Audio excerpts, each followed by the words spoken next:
शुरुआत करते हैं कॉन्स्टिट्यूशन से ही। फर्स्ट 1 आवर 15 मिनट्स हम लोग कॉन्स्टिट्यूशन पढ़ेंगे।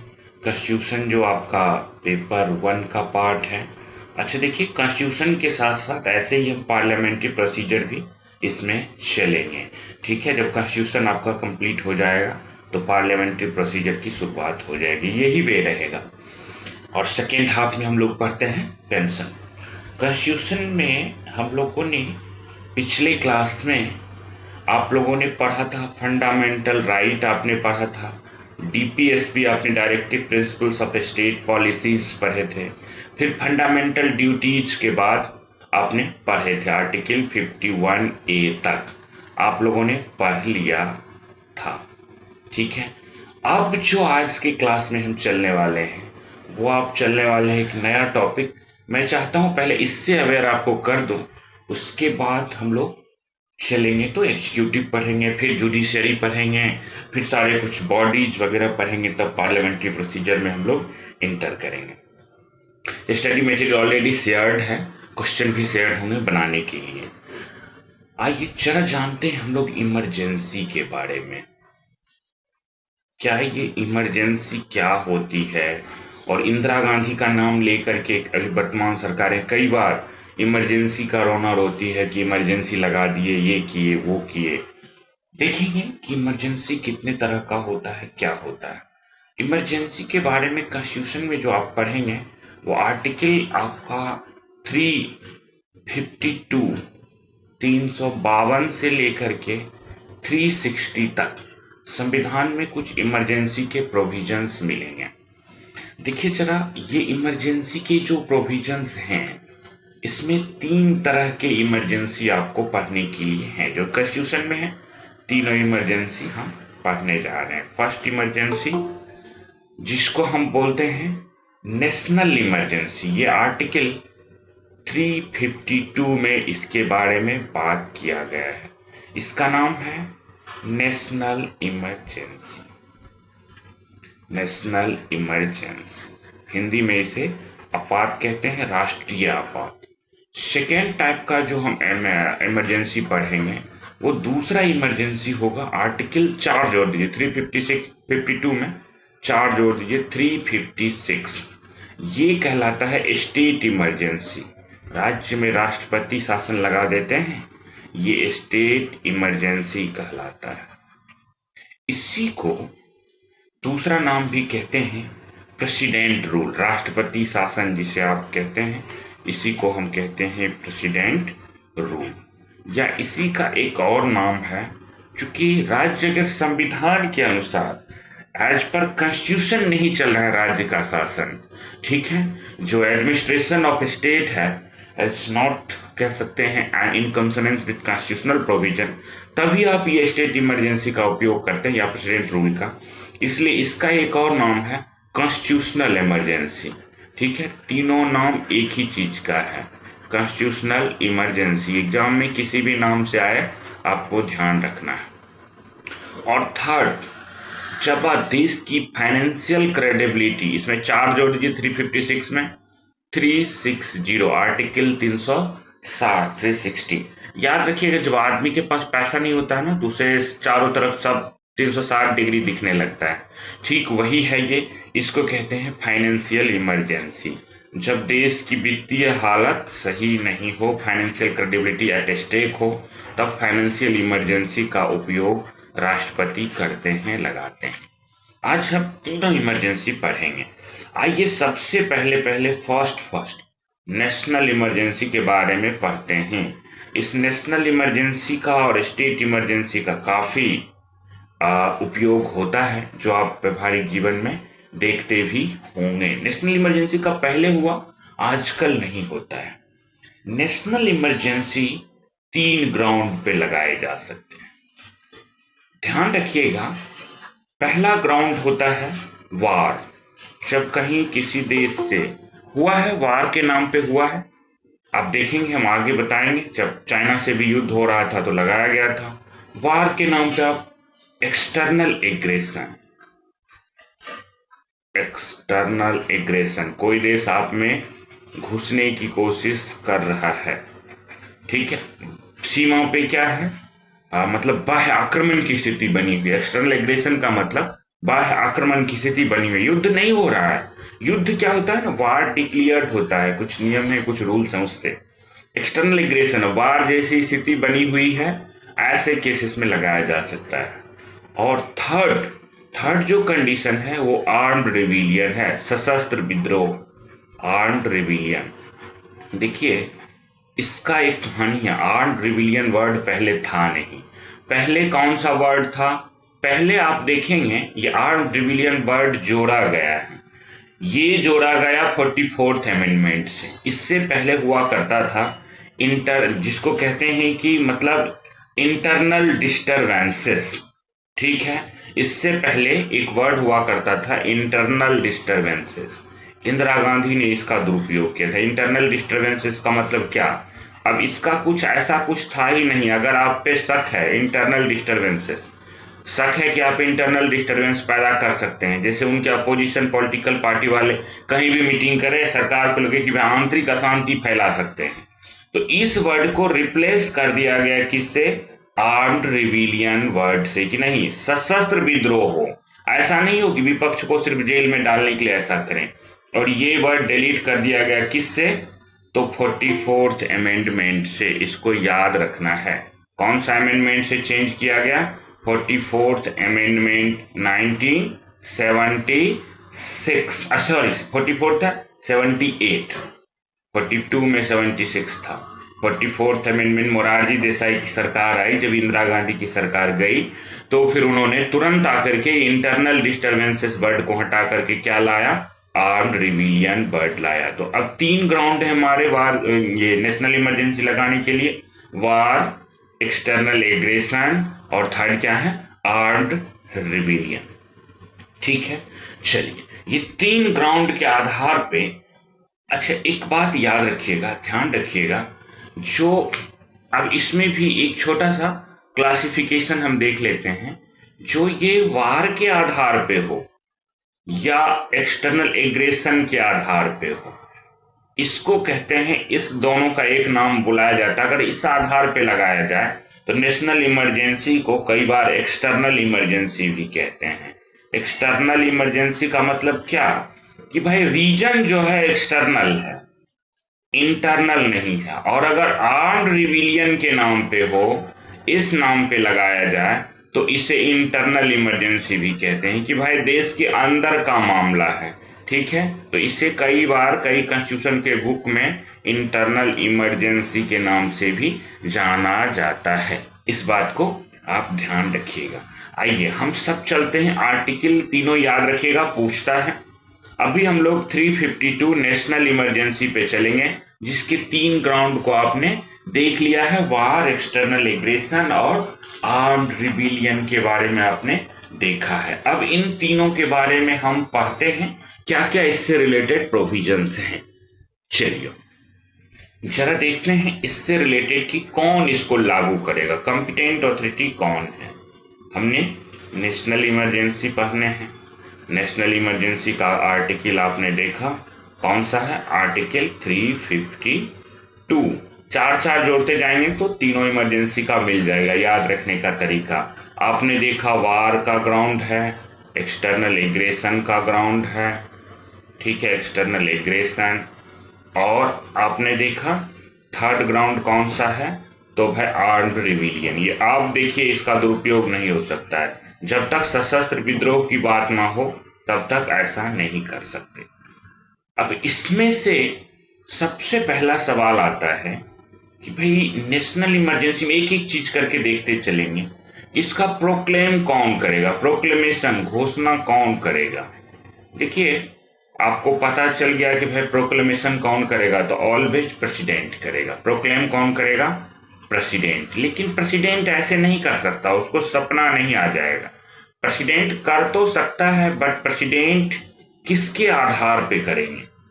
कहते हैं ओनली आफ्टर। देखिए ओनली वर्ड का मीनिंग होता है ओनली आफ्टर। क्या मिलना चाहिए? Return recommendation of cabinet. कैसा? Return recommendation of cabinet. Written recommendation of cabinet का मतलब क्या है? देखिए, ये कैबिनेट का हेड कौन होता है? पीएम, प्राइम मिनिस्टर, और जितने कैबिनेट रैंक मिनिस्टर हैं उसमें शामिल होते हैं। मैंने कहा only after written recommendation of prime cabinet.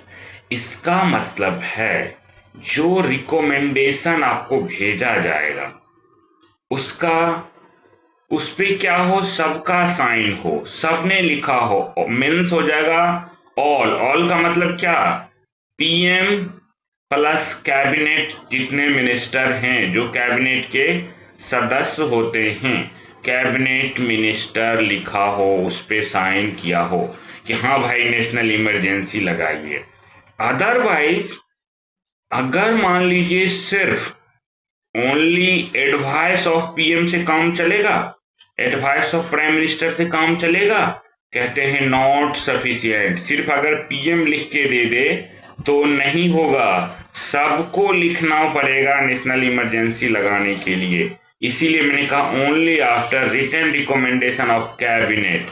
सिर्फ कैबिनेट के हेड लिख करके दे दें मतलब नहीं होगा, ऑल का मतलब पीएम प्लस कैबिनेट मिनिस्टर, इन सबका चाहिए। सिर्फ और सिर्फ advice of PM is not sufficient, अगर प्राइम मिनिस्टर कह रहे हैं तो उससे नहीं होगा। याद रखिएगा, नेशनल इमरजेंसी लगाने के लिए कहते हैं क्या। अब दूसरा सवाल आता है कि भाई इसका जुडिशियल रिव्यू हो सकता है क्या? देखिए, जुडिशियल रिव्यू अगर कहीं पे आपने लगाया है तो जुडिशियल रिव्यू कर सकते हैं। याद रखिएगा, judicial review basic structure of constitution है, ठीक है? तो अब ये जुडिशियल रिव्यू हो सकता है अगर सरकार ने लगाया है, क्योंकि जुडिशियल रिव्यू क्या है?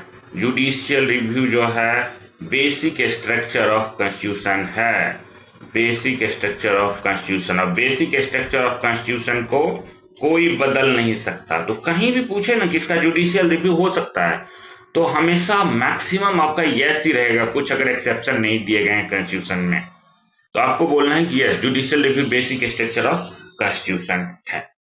अब देखिए, ये राष्ट्रपति घोषणा तो कर रही है, कैबिनेट ने अप्रूवल भी दे दिया, लिख के दे दिया था, राष्ट्रपति ने कर दिया।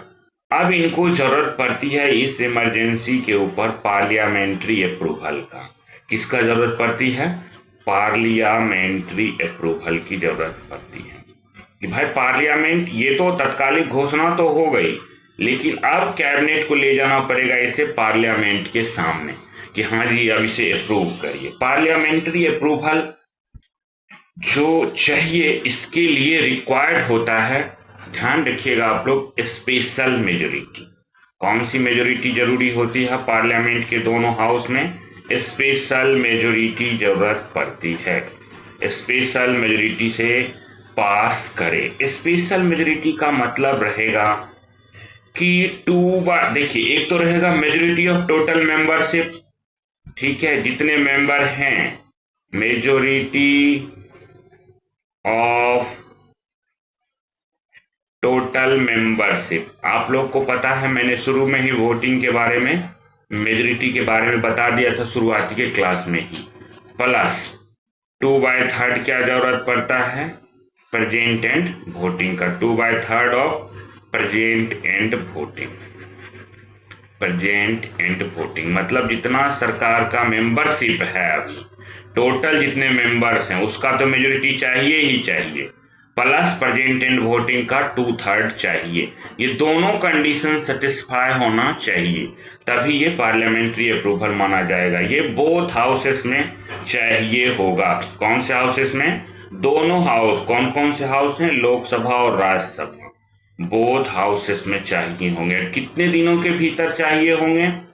तो कहते हैं विद इन 1 मंथ, जल्दी से लाइए इसको, विद इन 1 मंथ चाहिए, 1 महीने के भीतर, जिस दिन से आपने प्रोक्लेम किया है विद इन 1 मंथ। काउंटिंग कहां से करेंगे? फ्रॉम डेट ऑफ प्रोक्लेमेशन, जिस दिन से राष्ट्रपति ने, from the date of proclamation, जिस दिन उन्होंने घोषणा किया था वहां से 1 महीने के भीतर ये अप्रूवल चाहिए। अब देखिए, ये 1 मंथ के भीतर अप्रूवल लेना इतना आसान नहीं होता। स्पेशल मेजोरिटी के साथ प्लस 1 मंथ के भीतर दोनों हाउस से लेना है। अच्छा, एक चीज देखिए, हमारे पास इसमें कुछ स्पेशल केसेस बन सकते हैं। इसमें जगह नहीं है तो मैं स्पेशल केसेस के लिए अगले पेज पे चल लेता हूं। देखिए, स्पेशल क्या बनते हैं। मैंने जो कहा कि भाई जब आप नेशनल इमरजेंसी लगा रहे हैं, ठीक है, तो नेशनल इमरजेंसी लगाने के लिए आपने पार्लियामेंट का अप्रूवल की बात हम लोग कर रहे थे, पार्लियामेंट्री अप्रूवल।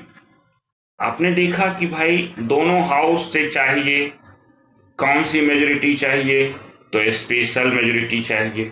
ठीक है, स्पेशल मेजोरिटी आप लोगों ने समझ चुके हैं क्या है ये। स्पेशल मेजोरिटी के अलावे आपने देखा कि भाई 1 मंथ के भीतर चाहिए। ये 1 मंथ वाला जो कंडीशन है, इसमें कुछ विद इन 1 मंथ।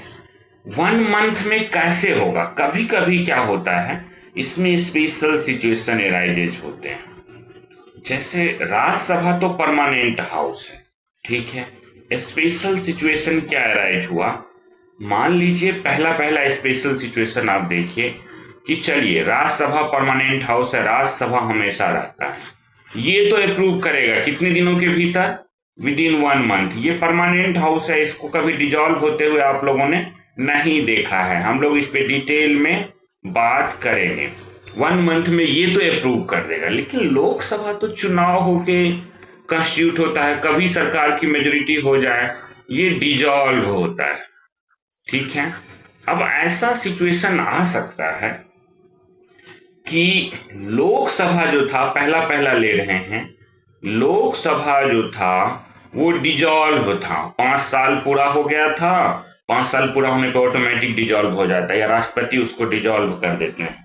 तो मान लीजिए जिस वक्त नेशनल इमरजेंसी लगाई जा रही थी, लोकसभा वाज डिजॉल्व, वो क्या था, डिजॉल्व था। कब, उस समय जब नेशनल इमरजेंसी लगाई जा रही थी, at the time of proclamation of, वहीं से ना टाइम काउंट करते हैं, प्रोक्लेमेशन ऑफ नेशनल इमरजेंसी के लिए एनी लिख दें, at the time of proclamation of national emergency. एक कंडीशन ये हो सकता है, अब ये था ही नहीं तो ये कैसे 1 महीने के भीतर अप्रूव करेगा, बनेगा तब ना।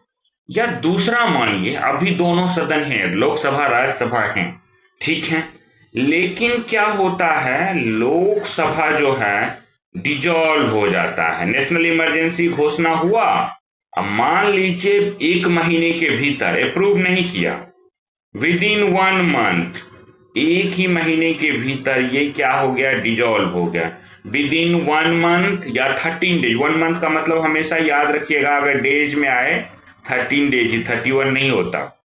With in 1 month without approving emergency, approve नहीं किया, विदाउट अप्रूविंग इमरजेंसी कर देना चाहिए था इसको, लेकिन ये जब तक करता तब तक क्या हो गया, अब 1 महीना तो बीता नहीं था, बिना अप्रूव किए हुए ये 1 महीना के भीतर डिजॉल्व हो गया। ऐसे दोनों ही केसेस में अब देखा जाएगा कि भाई राज्यसभा इसको अप्रूव कर रहा है क्या। यस, राज्यसभा अप्रूव अगर कर देता है इन बिटवीन, तो ये प्रोक्लेमेशन जिंदा रहेगा, खत्म नहीं होगा। ऐसे दोनों ही केसेस में याद रखिएगा कि जो 13 डेज 1 मंथ टाइम काउंट होता है, कहते हैं जो प्रोक्लेमेशन है, जो नेशनल इमरजेंसी है, प्रोक्लेमेशन उसकी जो घोषणा है, प्रोक्लेमेशन सरवाइव करेगा, सरवाइव कितने दिन, कहा अंटिल 13 डेज, अंटिल 13 डेज, कहां से, कहा फ्रॉम, अब कहां से काउंट करेंगे, फर्स्ट सिटिंग। अब जो नया लोकसभा बनेगा, चुनाव होके आएगा, नया बनेगा, first sitting of Lok Sabha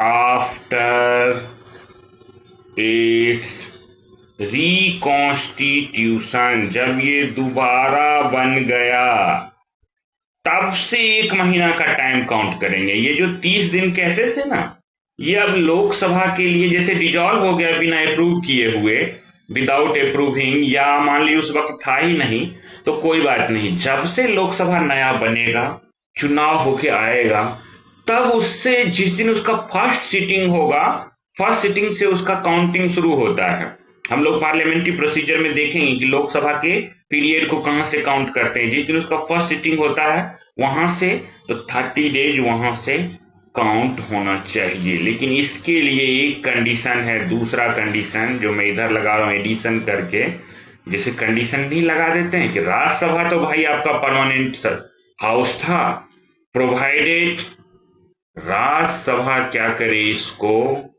in the mean time, उस समय ये अप्रूव कर दे।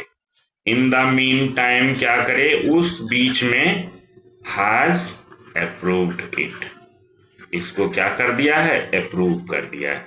अगर राज्यसभा इसको बीच में अप्रूव नहीं किया, वो विद इन 1 मंथ अप्रूव करके तैयार रहता है, क्योंकि ये परमानेंट हाउस है, ये कर दे। ये जब से रिकॉन्स्टिट्यूट होगा, जैसे डिजॉल्व हो गया था, रिकॉन्स्टिट्यूशन के बाद आप वहां से 30 डेज काउंट करेंगे। अगर अप्रूव हो गया तो ये चलते रहेगा। तो 1 मंथ कहां से काउंट करते हैं और स्पेशल केसेस क्या राइज हो सकते हैं, आपको ध्यान रखना है। आइए जरा नेशनल इमरजेंसी के अन्य महत्वपूर्ण पक्षों को देखते हैं कि जो ये नेशनल इमरजेंसी है, नेशनल इमरजेंसी मान लीजिए अप्रूवल भी मिल गया दोनों हाउस का, तो national emergency once got approved by parliament, parliament means both the houses, Lok Sabha और राज्यसभा, तो इसका ड्यूरेशन क्या होगा, कितने दिन चलेगा। देखिए, और अगर एक बार इसको अप्रूवल मिलता है तो once get approved by house, अगर ये once get approved by parliament, ठीक है, पार्लियामेंट का मतलब दोनों हाउस, तो ऐसे केसेस में इसका जो अब आयु हो जाता है वो 6 मंथ के लिए रहता है ओनली, कंटिन्यू फॉर 6 मंथ। कितने दिनों तक के लिए रहेगा, 6 महीने के लिए, इससे ज्यादा नहीं रहेगा। लेकिन इसका एक्सटेंशन हो सकता है, मतलब मैं कहूं तो कैन बी एक्सटेंडेड। एक्सटेंशन का प्रोसेस क्या होगा, वही दोनों हाउस स्पेशल मेजोरिटी से अप्रूव करे, ठीक है, can be extended up to, आप कहिए इनडिफिनिट पीरियड, जितना चाहे, अगर जब तक दोनों हाउस से मिलते रहे इनको समर्थन, इनडिफिनिट पीरियड तक जा सकते हैं। कहने का मतलब एक बार 6 मंथ, फिर जाइए फिर 6 मंथ, सारा प्रोसेस वही 6 month, dot dot dot, extension notify होते रहेगा, ये इनडिफिनिट पीरियड तक चला जाएगा। लेकिन अप्रूवल हर एक 6 मंथ पे पार्लियामेंट का आपको लेना पड़ेगा, अगर नहीं लेंगे हर एक 6 मंथ पे अप्रूवल तो वहीं पे खत्म हो जाएगा। इस बात को ध्यान रखिएगा। जरा देखिए, आपने नेशनल इमरजेंसी में ड्यूरेशन देखा कि वंस आया, चाहे किसी भी ग्राउंड पे हो नेशनल इमरजेंसी, तो कितने दिनों तक चल सकता है नेशनल इमरजेंसी। अब जरा इसके इफेक्ट को देखते हैं, आखिर नेशनल इमरजेंसी वंस लग जाए तो इसका इफेक्ट क्या होता है। इफेक्ट से भी क्वेश्चन बनते हैं, याद रखिएगा, इफेक्ट काफी महत्वपूर्ण होता है। देखिए, इफेक्ट को हम थोड़ा डिवाइड कर लेते हैं। जैसे सेंटर स्टेट रिलेशन पे क्या फर्क पड़ेगा, नेशनल इमरजेंसी लगी हुई है, मान लीजिए युद्ध के आधार पे या एक्सटर्नल एग्रेशन के आधार पे, आर्म्ड रिबिलियन के आधार पे, इसी से सेंटर ऐसे स्टेट, सेंटर स्टेट रिलेशन पे क्या असर पड़ता है। इसको आप अगर एक शब्दों में कहें तो बड़े सिंपल शब्दों में कहें कि सीएम जो हो जाता है, चीफ मिनिस्टर जो हो जाता है, फंक्शंस कैसे करता है, एज एजेंट ऑफ पीएम, कैसे करता है, एजेंट ऑफ पीएम, मतलब अब प्राइम मिनिस्टर जो सेंटर लेवल है, प्राइम मिनिस्टर शासन कर रहा होता है नॉर्मली सेंटर से, तो उसके एजेंट के रूप में काम कर रहे होते हैं। कह सकते हैं सेंटर जो है वो क्या करता है, gives executive direction to a state, कि भाई अभी सिचुएशन ऐसा है, सब हमको रहने दीजिए, एग्जीक्यूटिव डायरेक्शन टू स्टेट, राज्य को देते हैं। अब देखिए ये किस पे असर पड़ा, मतलब मैं अगर कहूं एग्जीक्यूटिव डायरेक्शन, तो ये एग्जीक्यूटिव पे असर है।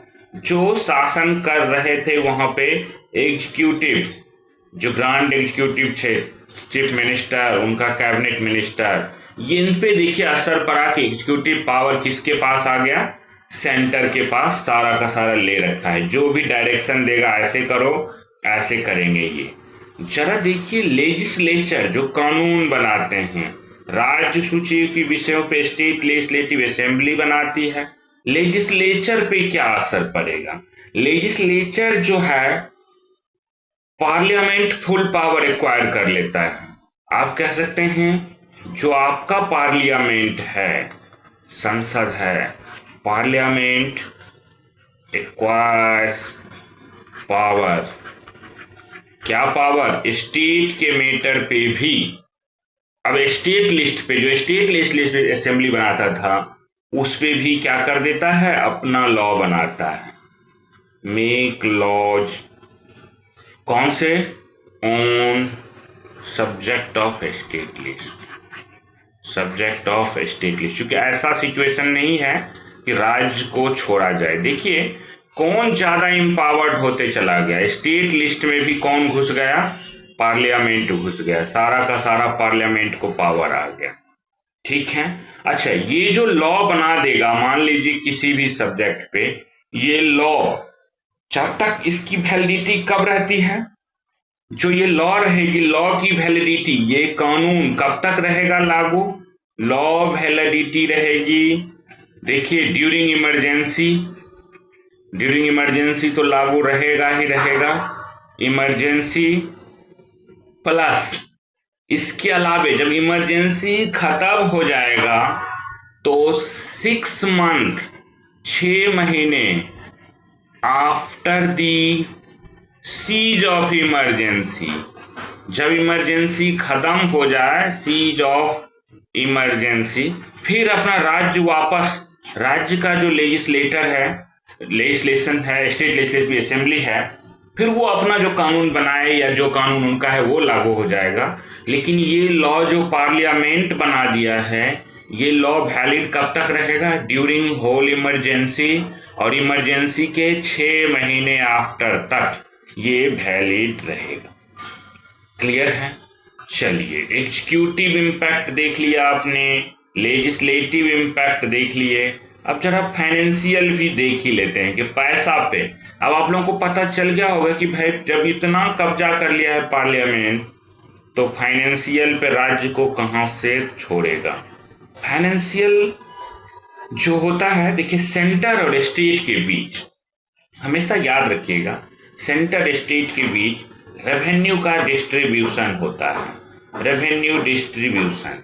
हम आएंगे बताएंगे जीएसटी का भी अमाउंट कैसे बढ़ता है, बात करेंगे सेंटर स्टेट के बीच, वहाँ जीएसटी की व्यवस्था है, सीजीएसटी, एसजीएसटी, उससे ही बात करेंगे।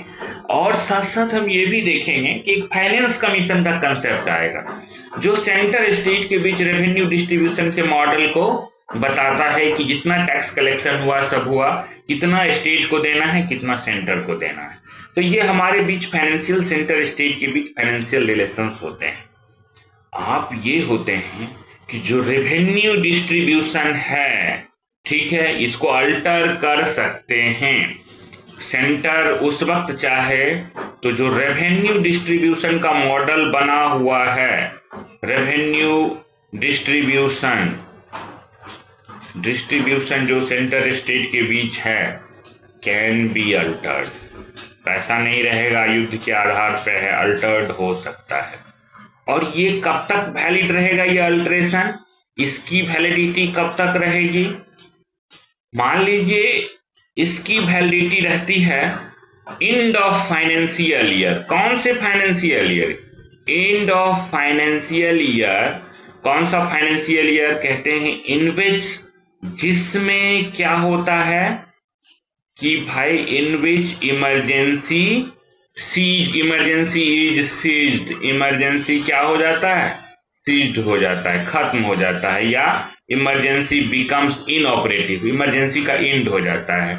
इमरजेंसी इज सीज्ड या नॉन ऑपरेशनल हो जाता है। ये सब वर्ड आपको बुक में मिलेंगे, स्टडी मटेरियल में भी लिखे हुए आपको मिलेंगे। End of financial year in which emergency ceased या बिकम्स इनऑपरेटिव, या कहते हैं नॉट इन ऑपरेशन। उसके फाइनेंशियल ईयर तक ये जो रेवेन्यू का डिस्ट्रीब्यूशन अल्टर करेंगे कि भाई पहले 40% दे रहे थे स्टेट को टोटल रेवेन्यू कलेक्शन में से, आप भी बोलेंगे नहीं ये तुम्हें 5% मिलेगा, बकाया सब सेंटर रख लेगा, तो वो चलते रहेगा कब तक? तो उस फाइनेंशियल ईयर के एंड तक जिस फाइनेंशियल ईयर में इमरजेंसी एंड हुआ है। देखिए, जब आपने देखा अब ये लेजिस्लेटिव पे इतना बड़ा प्रभाव पड़ा, इम्पैक्ट पड़ा सारा पार्लियामेंट, तो चलिए अलग से देख लेते हैं, मिक्स नहीं करते। नहीं तो नेशनल इमरजेंसी के इम्पैक्ट में आप देख रहे थे, नेशनल इमरजेंसी इसके इफेक्ट को देख रहे थे। इफेक्ट में अब एक नया इफेक्ट देखेंगे कि मान लीजिए नेशनल इमरजेंसी लगा हुआ है, क्या उस वक्त कई बार ऐसा होता है कि चुनाव कराना संभव नहीं होता है। तो जो लाइफ ऑफ लोकसभा है, पीरियड ऑफ लोकसभा है, ठीक है, या मान लीजिए राज्य का जो स्टेट लेजिस्लेटिव असेंबली है, एसएलए, राज्य का विधायी जो विधान बनाने वाली व्यवस्था है, स्टेट लेजिस्लेटिव असेंबली, उसके लाइफ पे क्या असर पड़ेगा दोनों के? देखिए, ये लोकसभा स्टेट लेजिस्लेटिव असेंबली मान लीजिए पूरे देश में ही लगा हुआ है, तो राज्य भी इंपैक्ट, या किसी भाग में भी नेशनल इमरजेंसी हो सकता है, 2-3 राज्यों के एरिया में है। तो इससे क्या होता है कि इसका जो टेन्योर है, दोनों का टेन्योर, अब चूंकि स्टेट लेजिस्लेटिव असेंबली के पास पावर नहीं है ज्यादा, सारा पावर किसके पास आ गया है? लोकसभा के पास आ गया है। तो जो है हमारा मतलब पार्लियामेंट के पास है हमारा, पार्लियामेंट का मतलब लोकसभा और राज्यसभा दोनों आ गया। तो इसका जो टेन्योर है, ये टेन्योर आप कह सकते हैं कैन बी एक्सटेंडेड। कौन एक्सटेंड करेगा? Bye parliament. पार्लियामेंट का मतलब लोकसभा और राज्यसभा दोनों मिलके है। जब भी हम संसद बोलें तो दोनों सदन है उसका मतलब। अब ये एक्सटेंड कर सकते हैं, तो कितना एक्सटेंड कर सकते हैं? क्या इस पे कोई लिमिटेशन है क्या? यस, इस पे लिमिटेशन है। एक बार में 1 साल ही बढ़ा सकते हैं। जैसे 5 साल में ऐसे खत्म हो जाता है लोकसभा का टेन्योर, या विधानसभा का ऐसे ही रहता है, तो 1 ईयर अगर उसको बढ़ाना है तो एट ए टाइम बढ़ा सकते हैं, एट ए टाइम। लेकिन जरूरत पड़ेगा कितना? एक बार करके फिर से पार्लियामेंट से अप्रूवल ले लेकर के, up to indefinite period. Up to indefinite मतलब कोई फिक्स नहीं है, जितना चाहे उतना पीरियड के लिए बढ़ा सकती है, ठीक है। Can be extended up to indefinite period. अब ये वैलिड कब तक रहेगा? मान लीजिए ये जो एक्सटेंशन है, टेन्योर का एक्सटेंशन है, इमरजेंसी जब खत्म हो जाएगा तो तुरंत खत्म हो जाए? नहीं। देखिए, इमरजेंसी एक्सटेंशन की जो वैलिडिटी है, अगर मान लीजिए तुरंत खत्म हो जाए इमरजेंसी, तो फिर तुरंत चुनाव कराना संभव होगा? थोड़ा समय तो चाहिए।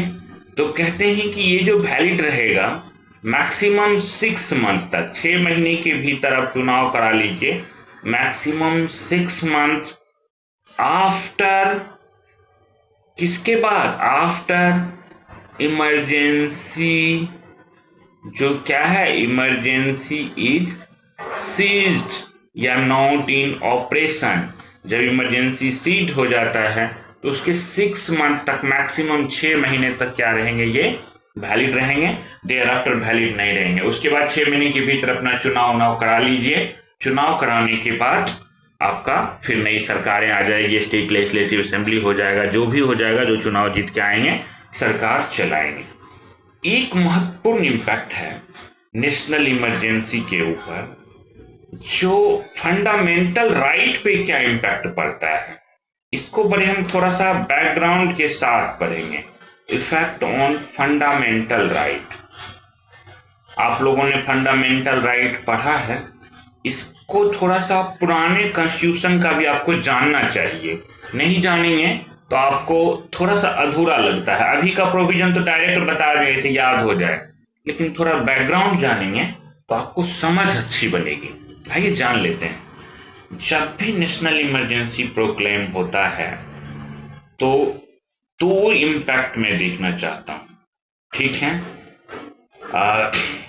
एक तो आर्टिकल 19 पे। आर्टिकल 19 क्या था, आप लोगों को याद होगा, जिसमें मैंने 6 फ्रीडम की बात की थी। 19(1)A 19(1)B याद आया? वहां पे मैंने बताया था कि आपको राइट टू स्पीक है, राइट टू ये है। मैं यहाँ 6 फ्रीडम्स, आप असेंबल हो सकते हैं, पार्टी बना सकते हैं, ये सब करने, ये 6 फ्रीडम्स पे मैं पहले देख रहा हूं, ठीक है। 6 फ्रीडम के अलावे मैं कहता हूं अदर फंडामेंटल राइट्स। अदर का मतलब अदर देन आर्टिकल 19। ये हम दो भाग में इसको देखेंगे और दोनों से रिलेटेड चीजों को हम समझेंगे। आर्टिकल 19 जो है पुराने कॉन्स्टिट्यूशन में था, ओल्ड कॉन्स्टिट्यूशन में, ओसी का मतलब ओल्ड कॉन्स्टिट्यूशन जो अब और पहले था। पहले ये था कि जब भी नेशनल इमरजेंसी लगेगी तो नेशनल इमरजेंसी लगते ही आर्टिकल 19 क्या हो जाएगा, सस्पेंड हो जाएगा। आर्टिकल 19 विल सस्पेंड, ठीक है, विल सस्पेंड ऑटोमेटिकली, खुद ही स्वतः, ऑटोमेटिकली, व्हेन क्या है, national emergency is in operation. क्या हो या इन्वोक किया जाए, जब भी जो भी हो ऑपरेशन में हो तो ऑटोमेटिकली हो जाएंगे। समय बीता और नेशनल इमरजेंसी का बड़ा दुरुपयोग हुआ। तो जब इंदिरा गांधी की सरकार गई और 44th अमेंडमेंट लेके मोरारजी देसाई जनता दल की सरकार आई 1978 में, इन्होंने कहा, अमेंडमेंट किया, कहा नहीं ऐसा नहीं, पूरा आर्टिकल 19 छीन जाता है। 2 आदमी भी एक जगह जमा होते, जैसे पीसफुल असेंबल होने का आपको राइट था 6 फ्रीडम में, अब ये लोग 2 भी आदमी मिलने के लिए, बात करने के लिए जमा होते, इंदिरा गांधी जेल में डाल देती। तो बोले कि नहीं, इसमें चेंज जरूरी है। इन्होंने कहा आर्टिकल जो 19 है शैल बी सस्पेंडेड। कब सस्पेंड होंगे, कहा शैल बी सस्पेंडेड ओनली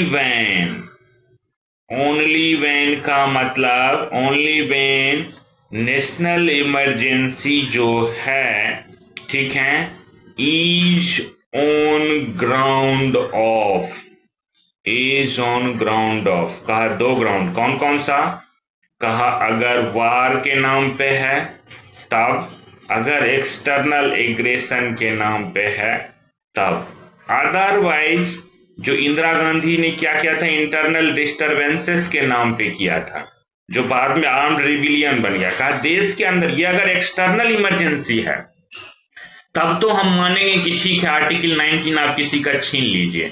जब एक्सटर्नल एग्रेशन की बात नहीं है तो आर्टिकल 19 नहीं जाएगा। अब मैं अगर आपसे सवाल पूछूं कि अगर मान लीजिए आर्म्ड रिबिलियन के नाम पे नेशनल इमरजेंसी लगाया जाता है तो फंडामेंटल राइट में आर्टिकल 19 जाएगा? नहीं जाएगा, ये सस्पेंड नहीं होगा। ये सस्पेंड होगा only on war and external aggression के नाम पे। तो आर्टिकल 19 आपका राइट बना हुआ रहेगा, लेकिन अगर वार और एक्सटर्नल एग्रेशन के नाम पे है तो आपका आर्टिकल 19 ऑटोमेटिक सस्पेंड हो जाएगा। चलिए, ये आप समझ गए क्वेश्चन बनेगा। यूपीएससी यहां से नहीं पूछती सवाल, कॉन्स्टिट्यूशन में डायरेक्ट यहां से पूछेगी और आपको ये जो चेंज हुआ उससे सवाल बना देगी, तो आपको ध्यान रखना है। अदर देन जो मैंने कहा आर्टिकल 19 वाले हैं, इसका भी थोड़ा देखिए ओरिजिनल कॉन्स्टिट्यूशन में क्या था। देखिए एक आर्टिकल है, ये तो आप नेशनल इमरजेंसी 352 पढ़ रहे हैं, 352, लेकिन जो मैंने आर्टिकल 19 पे इम्पैक्ट बताया, ये आर्टिकल 358 बात करता है। कौन बात करता है? 358। एक बार आर्टिकल नंबर भी पूछा है। ये जो मैंने बताया इम्पैक्ट, आर्टिकल 358। अब यहां पे आइए, जैसे ही आर्टिकल 358 लगेगा तो अन्य एफआर पे जो इम्पैक्ट बताएगा वो आर्टिकल 359 ये जग जाता है। जैसे ही आर्टिकल 358 इन्वोक में आएगा, आर्टिकल 19 के साथ इम्पैक्ट करेगा तो दूसरा भी बचेगा नहीं, आर्टिकल 359 ऑपरेशन में आ जाते हैं। आर्टिकल 359 आखिर कहता क्या है? अब जरा मतलब आर्टिकल 359 कहता है suspension of other fundamental rights, यही ना कि भाई कौन कौन सा चीज सस्पेंड हो जाएगा? Suspension of other FRs. Other का मतलब आप समझ गए, आर्टिकल 19 को छोड़कर। ये जो आर्टिकल है 359, ये क्या करता है? ये प्रेसिडेंट को ऑथराइज करता है। ऑथराइज प्रेसिडेंट, ऑथराइज प्रेसिडेंट क्या? कि भाई ये नोटिफिकेशन प्रेसिडेंट को ये ऑथराइज करता है कि भाई ये क्या करें, एक नोटिफिकेशन निकालें, नोटिफिकेशन निकाल के ये बताएं प्रेसिडेंट कि कौन कौन सा बचा हुआ फंडामेंटल राइट भी अप्लीकेबल नहीं होगा, इनफोर्स नहीं रहेगा, सस्पेंड हो जाएगा। ठीक है, तो ये देता है प्रेसिडेंट को कि सस्पेंड क्या करने का? Suspend right. आप क्या करते हैं? फंडामेंटल राइट नहीं मिलेगा तो आप कहां जाएंगे? कोर्ट जाएंगे। ये कोर्ट जाने का पावर ही छीन लेते हैं। अब कोर्ट जाने का पावर ही छीन लिया तो कोई फंडामेंटल राइट नहीं मिला तो आप क्या करेंगे?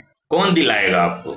Suspend right to move any court, move any court. For किसके लिए कोर्ट जाते हैं? For enforcement of fundamental right.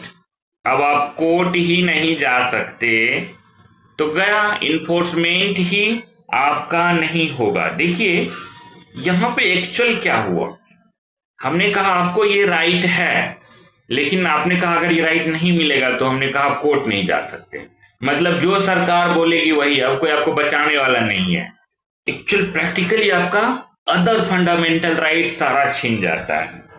यहां पे कहते हैं कि कानूनी दाव पेच में देखिए तो FR is not suspended, FR suspend हुआ नहीं हुआ, लेकिन आपका जो उसको इन्फोर्स कराने का राइट था कोर्ट जाने का वही खत्म हो गया।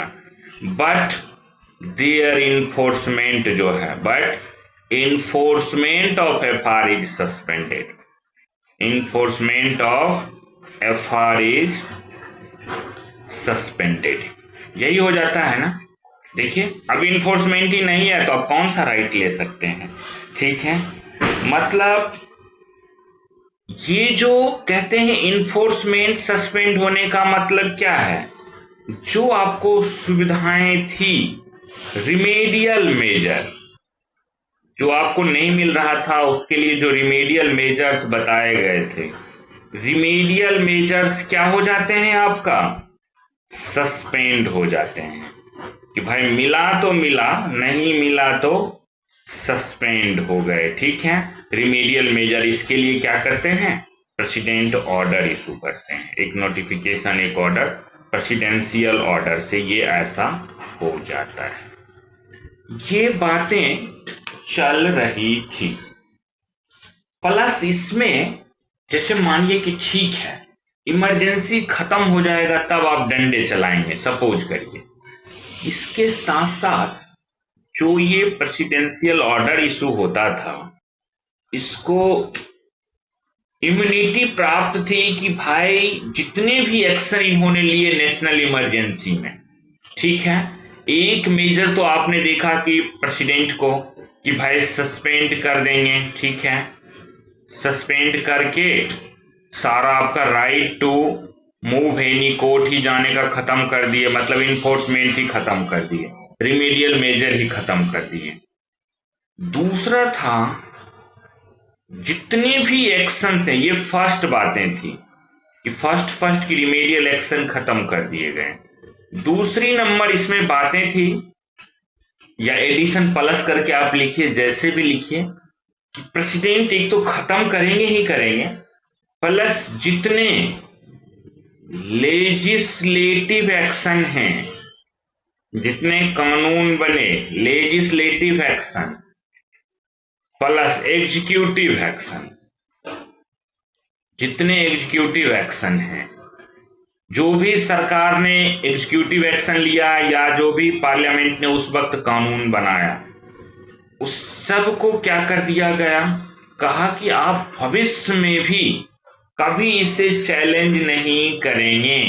कहा इस प्रेसिडेंशियल ऑर्डर के बाद आप can not B challenge after lapse of presidential order, मतलब आप इसे नहीं चैलेंज कर सकते, can not B challenged, can not B challenged after expiry of, जो ऑर्डर है, प्रेसिडेंट का ऑर्डर था ना, मैं लिखता हूं प्रेसिडेंशियल ऑर्डर, प्रेसिडेंशियल ऑर्डर, जो प्रेसिडेंट का ऑर्डर था, इस प्रेसिडेंशियल ऑर्डर के एक्सपायर होने के बाद भी, मतलब अगर इमरजेंसी में सरकार ने कोई कानून बनाया कि भाई सारे विपक्ष वाले को जेल में डालो प्लस उनको डंडा मारो, डंडा मार मार के सबको सीधा कर दिया, ये लोग अब बाद में भी सरकार की आलोचना नहीं कर पा रहे थे, कैन नॉट बी चैलेंज्ड, आप कर ही नहीं सकते, बाद में आप उसको कोर्ट में भी चैलेंज नहीं कर सकते, even after expiry of presidential order. तो आइए जरा, इसमें जगह कम है, थोड़ा नेक्स्ट बोर्ड के लिए चल लेते हैं। अब देखिए ऐसे सिचुएशन में जो नेशनल इमरजेंसी था, और नेशनल इमरजेंसी में आर्टिकल 359 पढ़ रहे थे, इसमें आपने पढ़ा जो प्रेसिडेंशियल ऑर्डर हैं, ये ऑर्डर क्या थे, आपने देखा इम्यून थे। एक तो क्या था कि भाई इन्फोर्समेंट ऑफ एफआर को रोक देते थे, इन्फोर्समेंट ऑफ एफआर क्या था, प्रेसिडेंट ऑर्डर से रोक दिया गया था, यही ना, प्रेसिडेंशियल ऑर्डर से क्या कर दिया गया था, स्टॉप्ड कर दिया गया था, स्टॉप्ड। दूसरा आपने देखा ये प्रेसिडेंशियल ऑर्डर से जो भी लेजिस्लेटिव एक्शन हुआ, चाहे कानून बना या एग्जीक्यूटिव एक्शन हुआ, एग्जीक्यूटिव, यही मैंने कहा ना, एग्जीक्यूटिव एक्शन जो भी हुआ, मैंने इसके ऊपर कहा ये कैन नॉट बी चैलेंज्ड, अब आप फ्यूचर में भी चैलेंज नहीं कर सकते, challenge even after expiry of presidential order, even after expiry of कौन सा, प्रेसिडेंशियल ऑर्डर, प्रेसिडेंशियल ऑर्डर था। उस वक्त आपको राइट ही नहीं था, उस वक्त जो कानून बना वो इम्यून है, अब चलते रहेगा। उस वक्त अगर हम आपने डंडा मारा, जेल में सबको रखा, तो वो उसको कोई चैलेंज नहीं करेगा। हो गई दिक्कत, चाह आई मोरारजी देसाई की सरकार तुरंत कहा नहीं नहीं, ये ओरिजिनल कॉन्स्टिट्यूशन था, देखिए, क्योंकि मोरारजी देसाई जनता दल की सरकार में वो सब लोग थे जिनको इंदिरा गांधी ने जेल में रख रख के डंडा लगाया था। 44th अमेंडमेंट 1978, ये अमेंडमेंट करते हैं और इसमें इन्होंने दो चीजें जोड़ा, दो प्रमुख चीजें जोड़ा। पहला चीज जोड़ा कि भाई प्रेसिडेंट कुछ भी कर लें, आर्टिकल कहा 20 और 21 सस्पेंड नहीं करेंगे, ये दोनों अमर हो जाएगा। तो उन्होंने कहा कि भाई जो प्रेसिडेंट हैं कैन नॉट सस्पेंड। अब अभी के कॉन्स्टिट्यूशन में यही है, ठीक है, अभी के कॉन्स्टिट्यूशन में यही है, कैन नॉट सस्पेंड। कौन कौन सा? आर्टिकल 20 और आर्टिकल 21। आर्टिकल 20 क्या है आपको पता है? आर्टिकल 20 है कन्विक्शन ऑफेंस से जो प्रोटेक्शन है। आप क्या कहते हैं?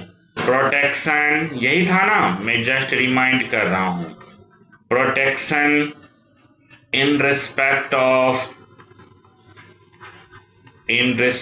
ऑफ कन्विक्शन ऑफ ऑफेंस, यही था ना, कन्विक्शन ऑफ ऑफेंस। आर्टिकल 20 क्या है? लाइफ एंड पर्सनल लिबर्टी का जो आपको राइट है, तो मैं लिख देता हूं लाइफ एंड पर्सनल लिबर्टी, प्राण एवं दैहिक स्वतंत्रता का जो आपके पास अधिकार है, ठीक है, उस अधिकार के बारे में आपको। अब देखिए होता क्या है कि ये दो बड़े महत्वपूर्ण आर्टिकल हैं, ठीक है, ये दो बड़े महत्वपूर्ण आर्टिकल हैं। ये दो महत्वपूर्ण आर्टिकल को आपको ध्यान रखना है कि ये सस्पेंड नहीं होंगे, ठीक है। ये दो आर्टिकल हैं। आर्टिकल 20, कौन कौन से आर्टिकल हैं? आर्टिकल 20 और आर्टिकल 21। अब किसी हाल में नहीं जाएंगे। तो कन्विक्शन ऑफ ऑफेंस से पहले जो भी हैं वो, कन्विक्शन ऑफ ऑफेंस से पहले जो भी हैं, तो अब आपको ये राइट मौजूद रहेगा, protection in respect of conviction of offence, और दूसरा लाइफ एंड पर्सनल लिबर्टी का। इसमें जितने भी राइट आपको बताए गए ये मौजूद रहेंगे। आइए दूसरा क्या था? दूसरा इन्होंने कहा कि भाई प्रेसिडेंट ऑर्डर इशू करेंगे, ठीक है, कहा जो लेजिस्लेटिव, अब इससे रिलेटेड चेंज इन्होंने किया। ये जो बाद में भी इम्यून था कोई किया हुआ काम का, नहीं, ऐसा नहीं होगा। कहा जो प्रेसिडेंट ऑर्डर इशू करेंगे, कहा ओनली दोज लॉज, जो भी आप कानून बनाएंगे, विच आर, क्या होगा, विच आर रिलेटेड टू, या कह सकते हैं रिलेटेड टू इमरजेंसी या implementation of emergency, which are related to emergency. कहा जो इमरजेंसी जिस वक्त के लिए है, उस वक्त सिचुएशन से जो रिलेटेड लॉज है, कहा वही प्रोटेक्टेड रहेगा। मैंने अगर आप इसको लिखें तो are protected from being challenged. आप उसको फ्यूचर में चैलेंज नहीं कर सकते। किसको? जो सिर्फ कंसर्न रिलेटेड टू इमरजेंसी था, सिर्फ उसको नहीं। कहा नॉट दी अदर लॉ। अब डंडे आप किसी को मार रहे हैं, कहा वो तो बाद में चैलेंज होगा, नॉट दी अदर लॉज। कहा जिस लॉ का उससे लेना देना नहीं था, इमरजेंसी से, इमरजेंसी था, मान लीजिए एक्सटर्नल एग्रेशन के आधार पे, और आप क्या कर रहे हैं, लोगों को, विपक्ष को पकड़ के जेल में डंडे पीट रहे हैं, इसका क्या लेना देना उससे, एक्सटर्नल एग्रेशन से। तो कहा इन चीजों को हम फ्यूचर में चैलेंज करेंगे।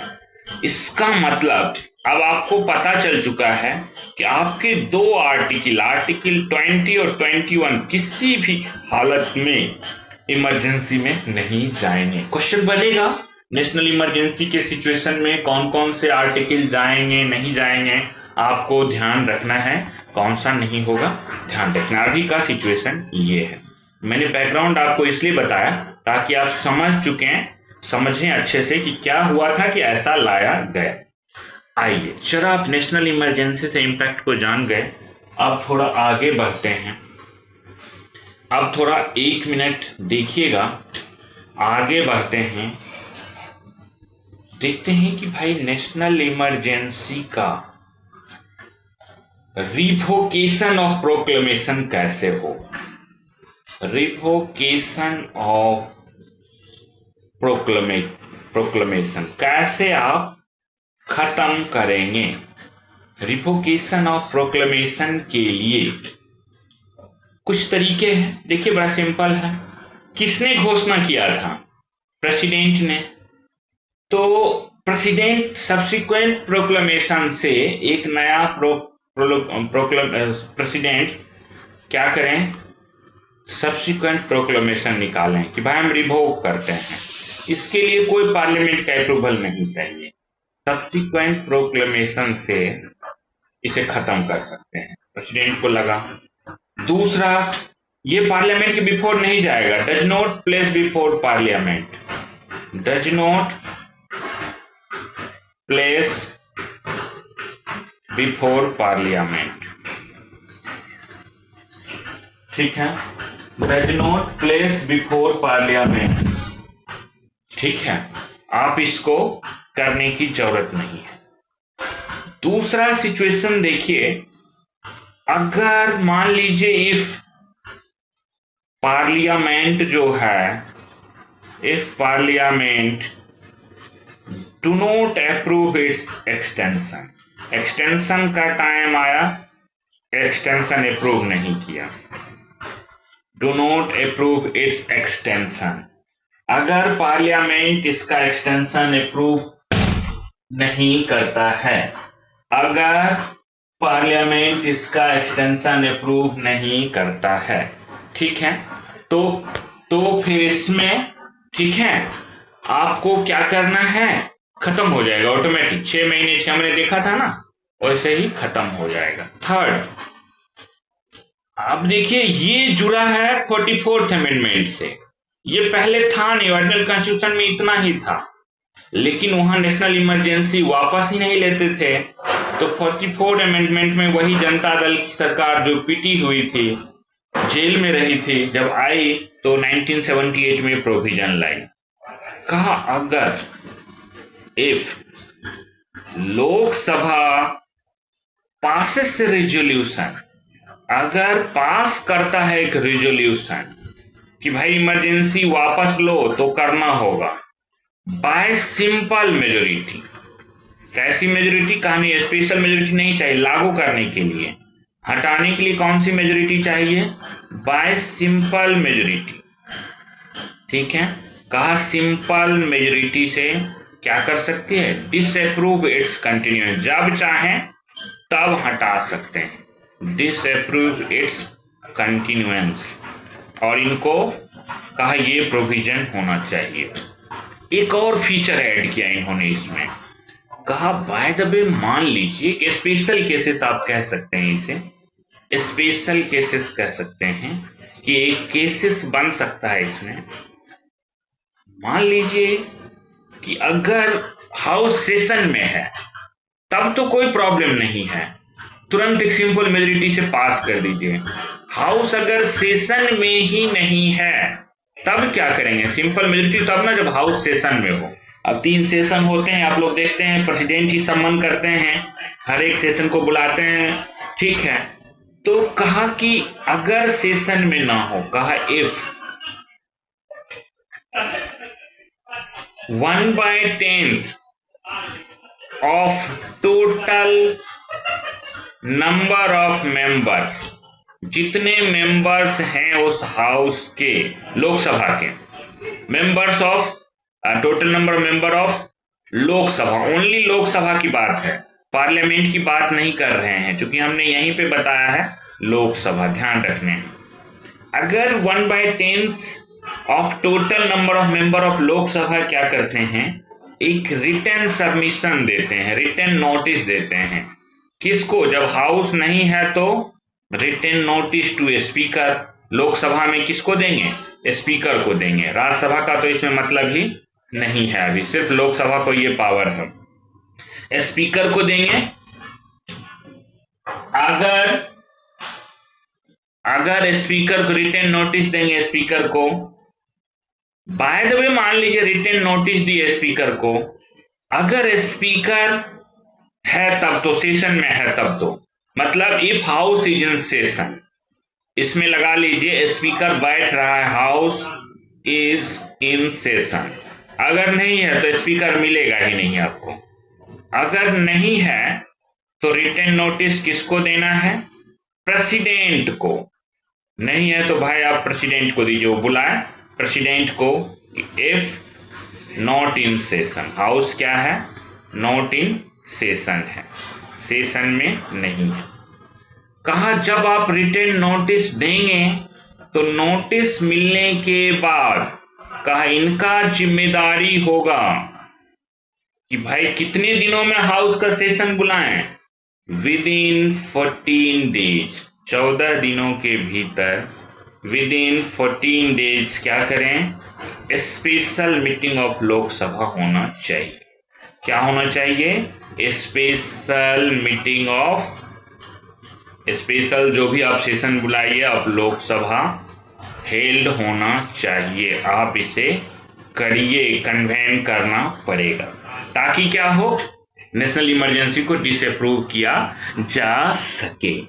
तो देखिए ये जुड़ा कहां से प्रोविजन जुड़ा, ये प्रोविजन जुड़ा आपको 44th अमेंडमेंट से, कि ठीक है अगर नहीं चाहते हैं इस पर डिस्कशन करना, कई बार होता है ना डिस्कस ही नहीं करेंगे, तो 1/10 of total member of Lok Sabha speaker को नोटिस देंगे। स्पीकर को कब देंगे, जब हाउस सेशन में है। जब सेशन में नहीं है तो किसको देंगे, प्रेसिडेंट को देंगे, कि भाई नहीं है तो आप बुलाइए, आप सम्मन करते हैं, आप बुलाइए, सेशन का मीटिंग बुलाइए और सेशन को बोलिए विद इन कितने दिनों में, विद इन 14 डेज में बुलाइए, ताकि हम इसको नेशनल इमरजेंसी को डिसअप्रूव कर सकें। देखिए नेशनल इमरजेंसी में आप इसका हिस्ट्री देखेंगे उठा के, मैं आपको इतना बार बता रहा हूं, इंदिरा गांधी ये वो, इसमें इससे ज्यादा पढ़ने की जरूरत नहीं, थोड़ा इसके हिस्ट्री बैकग्राउंड की हम बात कर लेंगे। नेशनल इमरजेंसी में जब आप उठा के देखेंगे तो सबसे पहले 1962 में नेशनल इमरजेंसी, वो चाइना एक्सटर्नल एग्रेशन था, वार डिक्लेयर नहीं हुआ था, 1968 तक के लिए लगा था। और ये किस पे लगा था, एक्सटर्नल एग्रेशन के नाम पे लगा था। अभी यही इसके बाद आगे आपको इंदिरा गांधी ने 1971 में जब आई तो लेकर के 1977 तक ये जो था वार के आधार पे था, attack by Pakistan, attack by Pakistan इस नाम पे लगा रखी थी। ये जब दूसरा इमरजेंसी ऑपरेशन में ही था, ये मान लीजिए फर्स्ट, ये सेकेंड इमरजेंसी जब ऑपरेशन में था, तो एक और ग्राउंड था उनके पास, इंटरनल डिस्टर्बेंसेस। 1975 में ही, 75 से लेके 1977, देखिए 78 में मोरारजी देसाई की सरकार है, 44th अमेंडमेंट होता है, सारा चेंज हो रहा है, ठीक है। तो 75 से 77 तक ये थर्ड इमरजेंसी लगा दिया गया। ये थर्ड इमरजेंसी इंटरनल डिस्टरबेंस के आधार पे था और जिसमें विपक्षी नेता को खूब पीटा गया। एक तो लगा हुआ था ही इंटरनल डिस्टरबेंसेस, इसीलिए जो आपको सब दिखता है 44th अमेंडमेंट पूरा 1978 में, वो पूरा आपको दिखता है ना, ऐसा है जैसे लगा है सबको पिटाई लगी है तो चेंजेस आने शुरू हो गए हैं। आइए नेशनल इमरजेंसी में इतना ही। नेशनल इमरजेंसी के बाद हम चलते हैं दूसरा इमरजेंसी जो हमने कहा था प्रेसिडेंट रूल या कॉन्स्टिट्यूशनल इमरजेंसी।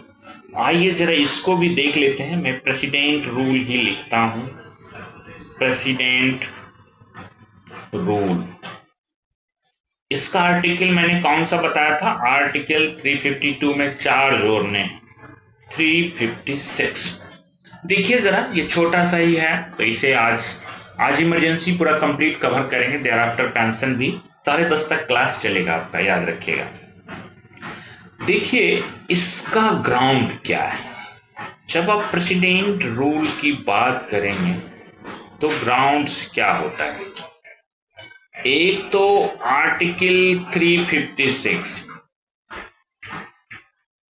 इसके ग्राउंड 2 जगह बताए गए हैं। 356 में तो है ही, एक ग्राउंड इनका बताया गया है आर्टिकल 356 को पलट दीजिए, 365 कर दीजिए, 5665 कर दीजिए, दोनों मिल जाएंगे। मैं ऐसे ही याद रखता हूं। जरा देखिए इनका ग्राउंड क्या है।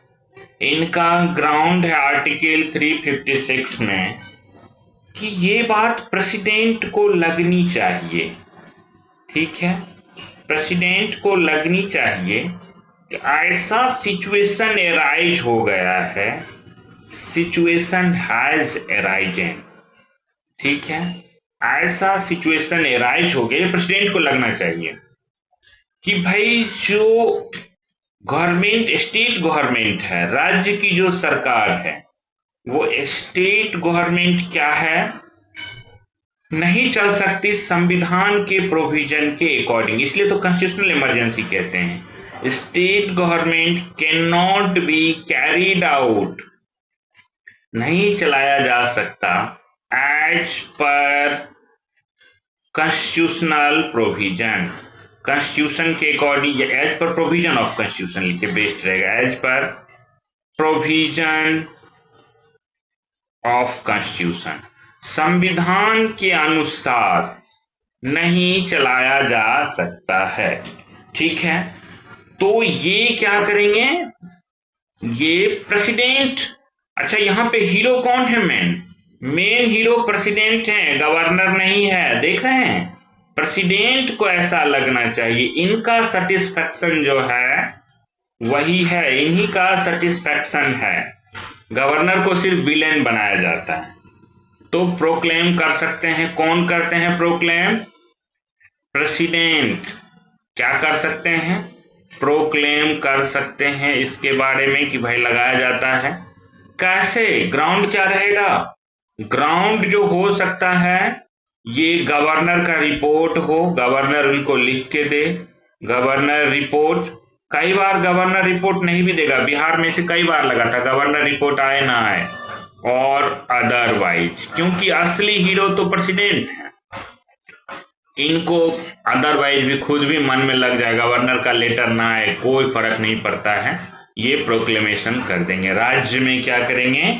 विदाउट रिपोर्ट ऑफ गवर्नर भी ये प्रेसिडेंट कर देंगे, इनका सेटिस्फेक्शन।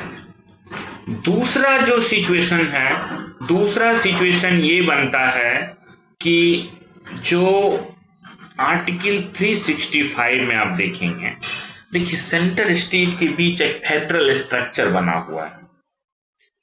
जब भी कभी जो सेंटर ऑर्डर दे उसको, whenever, जब कभी स्टेट फेल्स टू कंप्लाई, किसका order? Fails to comply direction given by centre, जो डायरेक्शन दिया, direction given by centre, centre पूरा देश चला रहा होता है, स्टेट को दिया। अब देखिए पॉलिटिकल डायरेक्शन तो ढेर मिलते रहते हैं, बंगाल के साथ तो आप ऐसा देखेंगे कई बार ऐसे सिचुएशन आपको दिख जाते हैं, लेकिन उसका लोग दुरुपयोग नहीं करते। अदरवाइज जब भी ऐसा करेंगे, अगर स्टेट मानने से इनकार कर दिया तो प्रेसिडेंट के लिए क्या होगा? प्रेसिडेंट मान लेंगे कि भाई अब संवैधानिक व्यवस्था खत्म हो चुकी है, तो कहते हैं it would be lawful for president, it would be किसके लिए? प्रेसिडेंट के लिए, लॉफुल फॉर प्रेसिडेंट, प्रेसिडेंट के लिए, मतलब कानूनन ये मानना होगा भाई कि क्या है यहाँ पे, यही जो कहते हैं कि सिचुएशन हैज अराइजन। कौन सा सिचुएशन? कि अब संविधान के अनुसार नहीं चल सकता, सिचुएशन हैज अराइजन। ये सिचुएशन यही है, मैं तीर खींच के कर देता हूं कि भाई ये सिचुएशन यही है कि स्टेट जो है वो can not be, state government जो है can not be carried out as per provision of constitution. और वो फिर क्या करेंगे, आपको प्रेसिडेंट रूल आपके माथे पे थोप देंगे, आप कुछ भी नहीं कर पाएंगे। तो याद रखिएगा इन बातों को कि आर्टिकल 365 भी एग्जाम में पूछ रखा है कि क्या होता है अगर, अब देखिए पॉलिटिकल डायरेक्शंस तो मिलते रहते हैं, उसका दुरुपयोग नहीं करती सरकार, कई बार करती भी है। जब ये प्रेसिडेंट रूल लग गए तो क्या इसको पार्लियामेंट का अप्रूवल चाहिए? यस चाहिए। आइए जरा प्रेसिडेंट रूल, इसी में अब जरा देखें क्या क्या इसके महत्वपूर्ण चीजों को। प्रेसिडेंट रूल्स आर्टिकल 365 आप पढ़ रहे हैं। इसके लिए जो पार्लियामेंट्री अप्रूवल चाहिए, पार्लियामेंट का अप्रूवल चाहिए, वो चाहिए बट सिंपल मेजोरिटी से, पार्लियामेंट्री अप्रूवल। और वो भी कितने दिनों में चाहिए? देखिए पार्लियामेंट्री अप्रूवल के लिए इनके पास काफी समय होता है, विद इन 2 months। अब 1 महीने नहीं, नेशनल इमरजेंसी में क्या था, यहाँ विद इन 2 months चाहिए। प्लस किस मेजोरिटी से चाहिए? सिंपल मेजोरिटी से चाहिए, कोई प्रॉब्लम नहीं है, दोनों हाउस में सिंपल मेजोरिटी चाहिए। ठीक है। अब देखिए इसमें भी स्पेशल सर्कुमस्टांसेस बन सकते हैं। वही पहला क्या कि अगर मान लीजिए इफ, मैं वही लिख रहा हूं, राज्यसभा तो परमानेंट हाउस है, लोकसभा क्या होता है, इफ लोकसभा वाज डिजॉल्व, क्या था, डिजॉल्व था at the time of proclamation, at the time of proclamation. या मान लीजिए और, मैं दूसरा कंडीशन और करके लिख रहा हूं, और क्या होता है, इफ लोकसभा डिजॉल्व्ड हो जाता है, डिजॉल्व विद इन 2 months, जितना दिन में अप्रूव करना था, with in 2 months without approving, similar line में लिख रहा हूं, विदाउट अप्रूविंग प्रेसिडेंट रूल, जो राष्ट्रपति शासन था किसी स्टेट में। तो ऐसे केसेस में, ऐसे दोनों ही केसेस में याद रखिएगा, ऐसे दोनों ही केसेस में क्या होगा, जो ये प्रोक्लेमेशन है, प्रेसिडेंट रूल का जो प्रोक्लेमेशन है, सर्वाइव्स, कितने दिन तक जिंदा रहेगा, अंटिल 2 months। अब 2 महीने तक ये, सॉरी 2 months नहीं, 13 days, 13 days पीछे बताए थे ना, अंटिल 13 days, 1 month, 13 days, ठीक है, अंटिल 1 month मतलब 13 days। कहां से डेट काउंट करेंगे, from first sitting of reconstituted house, from first sitting of reconstituted Lok Sabha, जो नया लोकसभा आएगा। प्रोवाइडेड, आपको पता है पूरा, इसी में मैं जोड़ देता हूं, दूसरा कंडीशन क्या है, provided in the meantime, बीच वाले समय में क्या हो, Rajya Sabha has approved it, Rajya Sabha ने कर रखा, अगर नहीं करेगा तब गड़बड़ हो जाएगा, तो खत्म हो जाएगा, राज्यसभा अप्रूव्ड इट। तो 30 days के भीतर, देखिए मैंने जान के 2 month को 30 दिन किया है, ये इसलिए कि आपका ध्यान रहे, ये नॉर्मल अप्रूवल 2 month में चाहिए होता है, विद इन 2 month, ठीक है। लेकिन अगर ऐसा कंडीशन एराइजेज है कि डिजॉल्व था, तो रिकॉन्स्टिट्यूशन से 13 days के भीतर ही अप्रूवल जरूरी होता है। क्लियर है, आप भूलिएगा नहीं, क्योंकि हमने यहाँ पे कटिंग भी की है, तो आप सबको याद रहेगा। अब आइए जरा कुछ और चीजें इसमें से हम जान लें कि एक बार आ गया तो कितने दिन रहेगा, कैसे कैसे क्या क्या इम्पैक्ट रहेंगे। जैसे छोटे चीज हर चीज़ों में जानते आए हैं, तो वैसे ही हम प्रेसिडेंट रूल के बारे में भी जान लेंगे। इसलिए इसे कॉन्स्टिट्यूशनल इमरजेंसी भी कहा जाता है, प्रेसिडेंट रूल। जरा देखिए इसका ड्यूरेशन क्या रहेगा। एक बार आएगा तो ड्यूरेशन प्लस एक्सटेंशन दोनों हम देखेंगे। देखिए एक बार वंस अप्रूव्ड तो 6 मंथ ये चलते हैं, और इसका जो आप कहते हैं एक्सटेंशन हो सकता है क्या? यस, एक्सटेंशन हो सकता है। एक बार के लिए तो आ गए तो चलिए एक्सटेंशन हो सकता है, कहते हैं एक्सटेंशन हो सकता है अप टू 1 ईयर तक। अप टू 1 ईयर तक ये एक्सटेंड हो सकता है। मतलब क्या, 6 मंथ प्लस 6 मंथ 2 बार आप बढ़ा सकते हैं। इसमें एक कंडीशन है, एक्सटेंशन अप टू 1 ईयर तक तो हमने कर दिया, फॉर अब आगे इसमें आता है कई बार जरूरत पड़ती है एक्सटेंशन मोर देन 1 ईयर, 1 साल से ज्यादा, मोर देन 1 ईयर, ठीक है। एंड मैक्सिमम फिक्स है। अब यहीं पे मैं लिख देता हूं मैक्सिमम अप टू 3 ईयर्स, 3 साल तक ले जा सकते हैं। मोर देन 1 ईयर, 1 ईयर तक तो ऐसे ही कर सकते हैं, लेकिन मैक्सिमम अप टू 3 ईयर। मतलब पहले पता चल गया कि जो ये प्रेसिडेंट रूल है 3 साल से ज्यादा किसी भी हाल में नहीं होगा। लेकिन ये करने के लिए 2 कंडीशंस फुलफिल होने चाहिए। 2 कंडीशंस हैं। कौन कौन से कंडीशन हैं?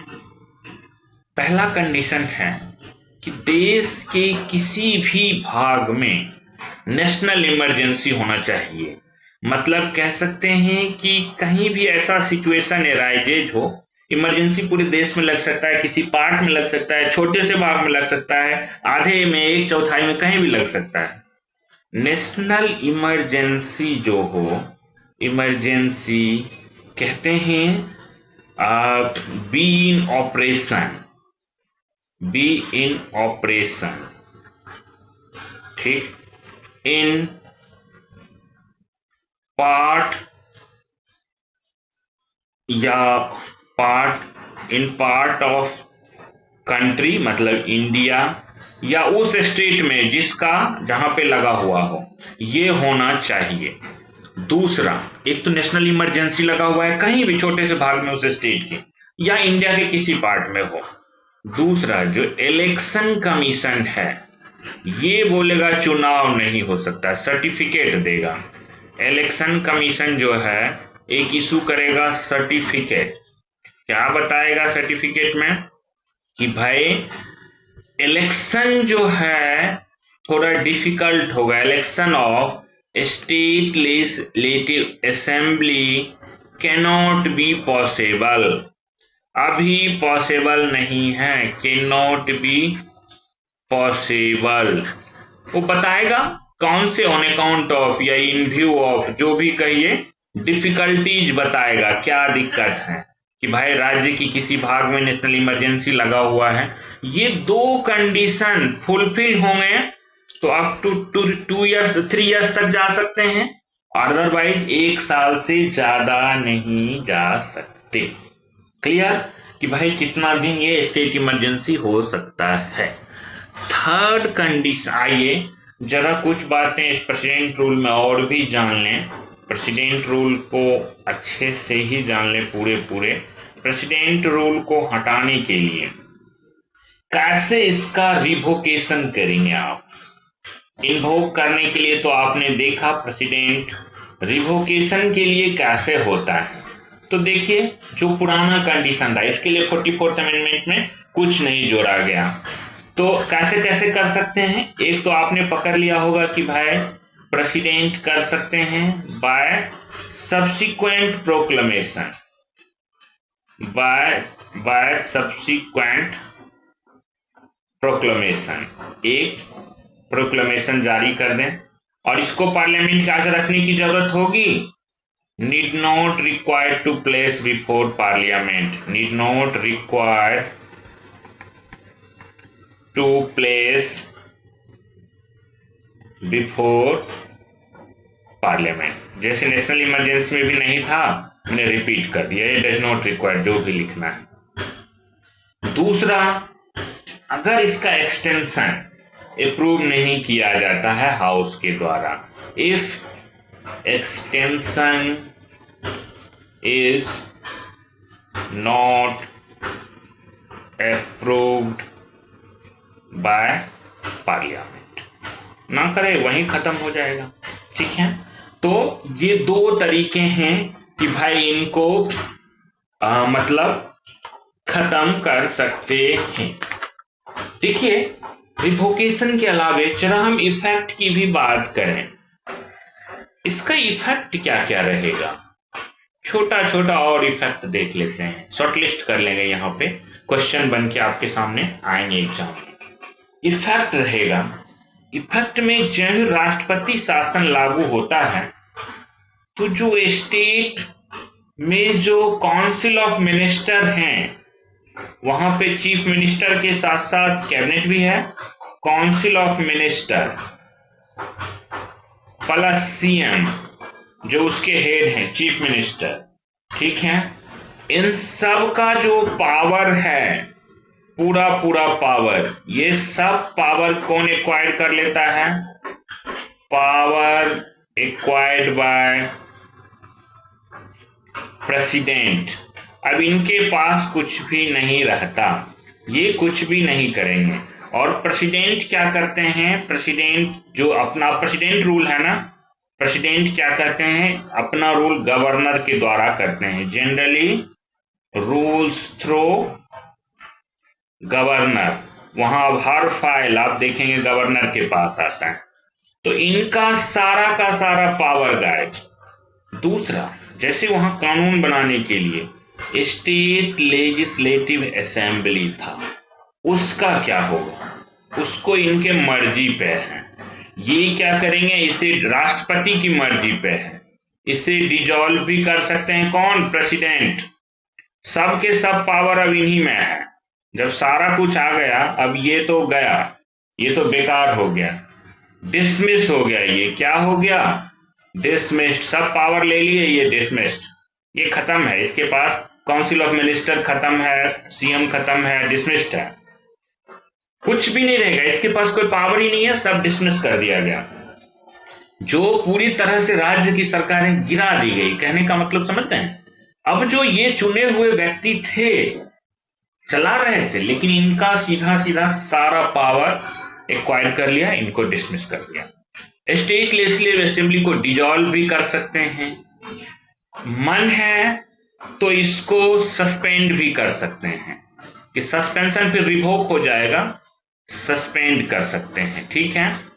और थर्ड है कि आप इनको कुछ नहीं किए, सस्पेंड नहीं किए, जैसा था वैसे ही छोड़ दिए, leave as it, leave as it is, जैसा है छोड़ दिए। जब राष्ट्रपति शासन खत्म होगा, प्रेसिडेंट रूल खत्म होगा, तो फिर ये एक्टिव हो जाएंगे, फिर ये जिसको बनाएंगे।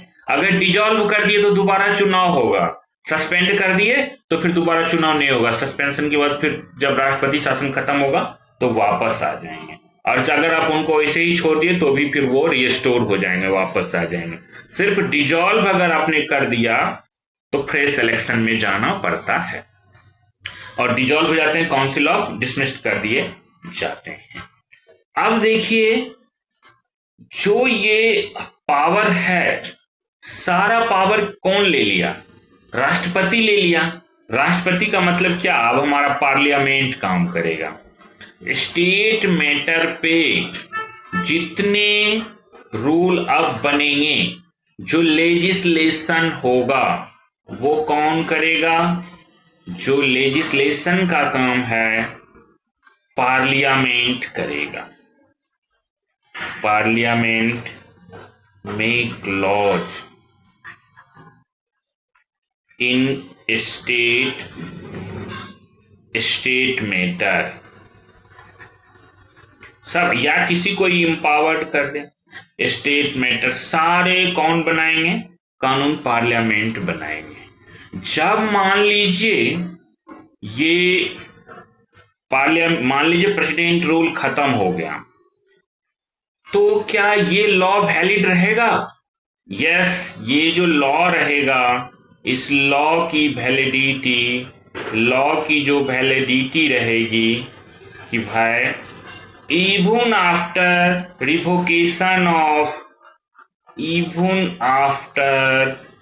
revocation खत्म हो गया, जब हटा दिया गया, ऑफ कौन सा रूल? आप कह रहे हैं प्रेसिडेंट रूल खत्म होने के बाद भी एज ए नॉर्मल रूल जैसे राज्य के लिए होता है, तब भी ये लॉ वैलिड रहेगा, याद रखिएगा। ठीक है, रिवोकेशन ऑफ प्रेसिडेंट रूल के बाद भी ये वैलिड रहेगा। फिर राज्य उसको रिप्लेस करना चाहे तो स्टेट रिप्लेस कर सकता है। फिर अपना स्टेट जब आए, स्टेट इसको रिप्लेस कर सकता है। स्टेट कैन रिपील इट, जब उनका स्टेट कैन रिपील करना चाहे,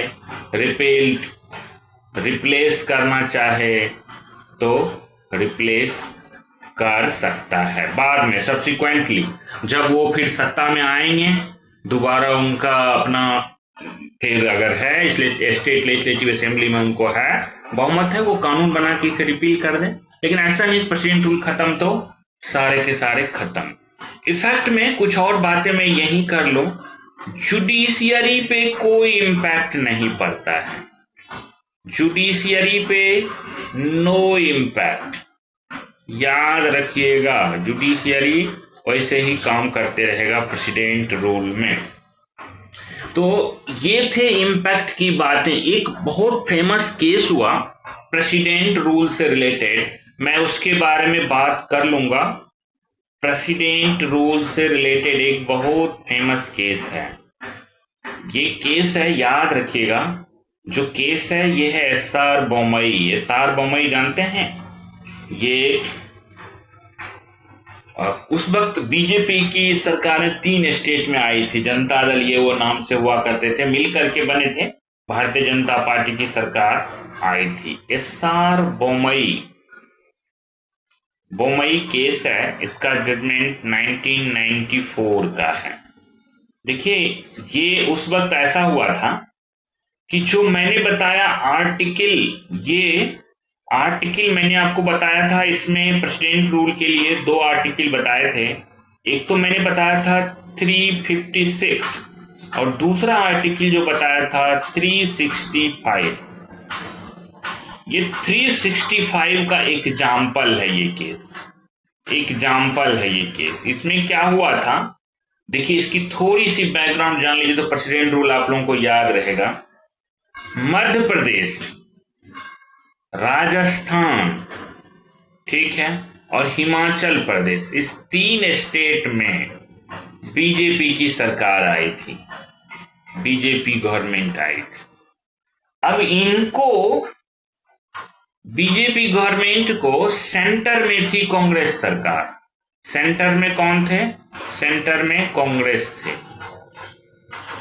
इन्होंने कुछ सेंटर में कांग्रेस गवर्नमेंट, इन्होंने कुछ इनको इंस्ट्रक्शंस दिया। इंस्ट्रक्शंस क्या दिया?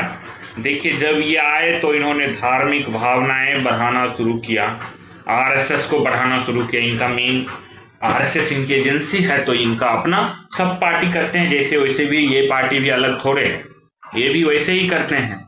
तो बीजेपी गवर्नमेंट अपना धार्मिक इंस्ट्रक्शंस ये वो शुरू किए। तो उनको कहा गया कि भाई आप ऐसा नहीं करेंगे। उनको कहा गया कि बैन लगाइए रिलीजियस इंस्टीट्यूट, इनको कहा गया, इंस्ट्रक्शन दिया गया, सेंटर से इंस्ट्रक्शन आया कि बैन करिए ऑन रिलीजियस एक्टिविटी। कुछ ये कर रहे थे कि हम सेकुलर स्टेट हैं, तो कुछ रिलीजियस ऑर्गेनाइजेशन जो चर वर्ग के काम कर रहे थे, कहा गया नहीं, इनको देखिए आप सत्ता में आए हैं तो इनको ये करने का राइट नहीं रहेगा, इसको बैन करिए। इन्होंने किया नहीं। कांग्रेस ने क्या क्या इंस्ट्रक्शन फॉलो नहीं किए, आर्टिकल 365 का इस्तेमाल करते हुए यहाँ पे क्या किया, तीनों राज्य में प्रेसिडेंट रूल लगा दिया। ठीक है, कहा कि भाई इंस्ट्रक्शन फॉलो नहीं कर रहे हैं। बाद में ये लोग कोर्ट में गए, सार्वभौमिक केस में जब ये गए तो कोर्ट ने, सुप्रीम कोर्ट ने डिसाइड किया, अल्टीमेटली सुप्रीम कोर्ट ने कहा यस, जो ग्राउंड था सेंटर का, ग्राउंड जस्टिफाइड था। ठीक है, ग्राउंड जस्टिफाइड था, गलत नहीं था। आप लोग ऐसा कर रहे थे, रिलीजियस ऑर्गेनाइजेशन को बढ़ावा दे रहे थे और आप अपने पहली बार सत्ता में आए, जल्दी जल्दी नहीं होता है कि कुछ कर लें, उस चक्कर में कहा कि ग्राउंड जस्टिफाइड था। लेकिन कई तरह के गाइडलाइंस दिए, कहा कि सुप्रीम कोर्ट ने हम जुडिशियल रिव्यू तो करेंगे, जब भी ऐसा होगा तो जुडिशियल रिव्यू हम करेंगे। तो जुडिशियल रिव्यू हो सकता है इसका, यस हो सकता है। सार्वभौमिक केस आप लोग याद रखेंगे तो आर्टिकल 365 हो या 356 हो, दोनों आपको याद रहेंगे। आइए इमरजेंसी को कंप्लीट ही कर लेते हैं पहले, जितना समय बचेगा उसमें हम लोग पेंशन रूल पढ़ेंगे। थर्ड इमरजेंसी जो हमारा था, financial emergency. Financial emergency, financial emergency के बारे में हम जरा पढ़ने चल रहे हैं। ये हमारा थर्ड था, national president rule, national emergency, president rule, और थर्ड है फाइनेंशियल इमरजेंसी। इसके लिए मैंने कहा था आर्टिकल 360। देखिए ना, इसके लिए आर्टिकल भी इतना 360 डिग्री में पूरा लोगों को चारों तरफ घूम जाइए। पैसे नहीं होते हैं तो लोग को चारों तरफ दिखने लगता है। इसके ग्राउंड क्या है? ग्राउंड देखिए बहुत सिंपल है। अगर क्या है कि ये भी देखिए प्रेसिडेंट का सेटिस्फेक्शन, किसका सेटिस्फेक्शन है? प्रेसिडेंट का ही। हमेशा प्रेसिडेंट को लगता है, ये प्रेसिडेंट का ही सेटिस्फेक्शन है कि भाई अगर मान लीजिए credit of India, credit of India या इंडिया के किसी पार्ट का और फाइनेंशियल स्टेबिलिटी, मान लीजिए फाइनेंशियल स्टेबिलिटी ऑफ इंडिया या इसके पार्ट का, किसी पार्ट का, उनको लगता है ये प्रेसिडेंट का है, उनका मन में लग रहा है कि ये क्या है, एट स्टेक है, मतलब खतरा में है, एट स्टेक है या थ्रेटेंड है। ठीक है, गड़बड़ हो सकता है कुछ, तो ये क्या करेंगे, ये प्रेसिडेंट रूल लगा सकते हैं। ये प्रेसिडेंट का ही सेटिस्फैक्शन है, उन्हीं का सेटिस्फैक्शन है। अच्छा, इसका ये है तो प्रेसिडेंट रूल लगाएंगे, सॉरी फाइनेंशियल इमरजेंसी लगाएंगे, एफई फाइनेंशियल इमरजेंसी। बट इसका क्या हो सकता है, जुडिशियल रिव्यू हो सकता है, यस हो सकता है, कोर्ट देख सकती है। पार्लियामेंट का अप्रूवल चाहिए, तो कहा कि भाई इसके लिए पार्लियामेंट्री अप्रूवल अगर चाहिए, मान लीजिए पार्लियामेंट्री अप्रूवल अगर चाहिए, कितने दिनों में चाहिए और कौन से मेजोरिटी से चाहिए। पार्लियामेंट्री अप्रूवल कहा यस चाहिए, कहा with in 13 days, with in 2 month, with in 2 month मतलब 16 डेज चाहिए। मैंने देखिए फिर घेर के लिखा है, वहां पे कटिंग किया है, आपको याद है यहाँ पे 2 मंथ है। नेशनल इमरजेंसी छोड़ करके बकाया सब में 2 मंथ मिल रहा था। विद इन 2 मंथ, मेजोरिटी कौन सा चाहिए, कहा अप्रूवल के लिए सिंपल मेजोरिटी चाहिए। दोनों हाउस में कौन सी मेजोरिटी, सिंपल मेजोरिटी मिल जाए कोई प्रॉब्लम नहीं है। 2 मंथ में चाहिए अप्रूवल, लेकिन इसमें स्पेशल केसेस अराइज होते हैं कि मान लीजिए वही कौन सा, मैं वही लिख रहा हूं, if Lok Sabha was dissolve, was क्या था, डिजॉल्व, कब? At the time of proclamation, at the time of proclamation. और क्या था? लोकसभा क्या हो गया?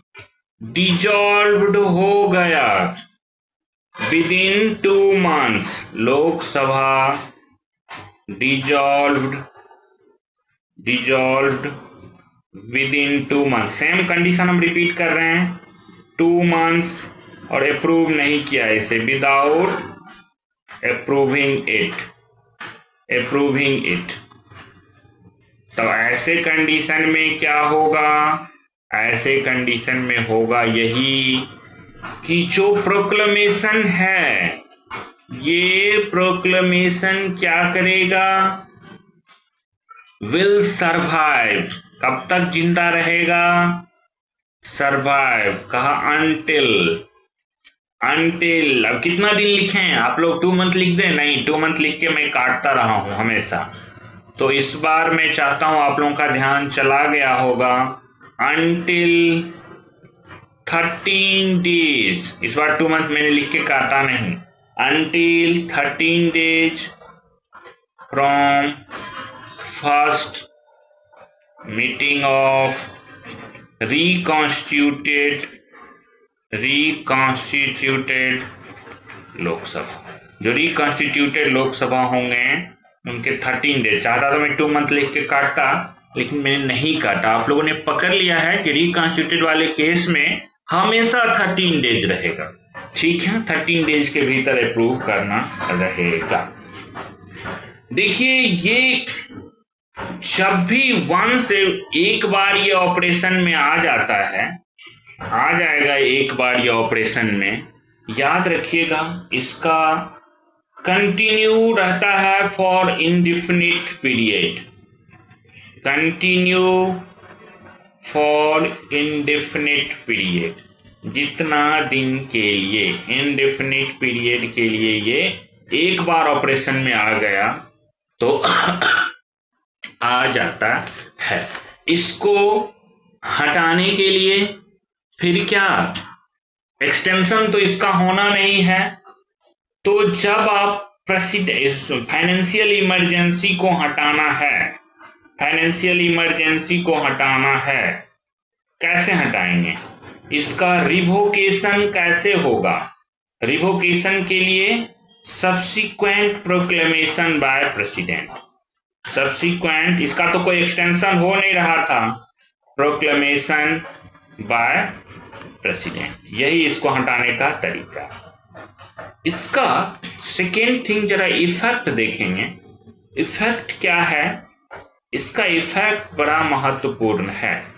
इफेक्ट को जब आप देखने चल रहे हैं तो देखिए, फाइनेंशियल मैटर में, ओनली इन फाइनेंशियल मैटर, कौन से? पैसा वाले मैटर में।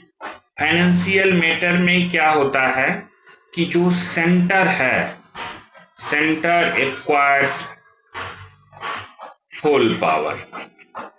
अब हो सकता है पैसा वाले मैटर में, और कुछ में भी नहीं, जब सेंटर को फुल पावर हो गया तो हो सकता है ये इंस्ट्रक्शंस दे स्टेट को। क्या करे? स्टेट को क्या करते हैं?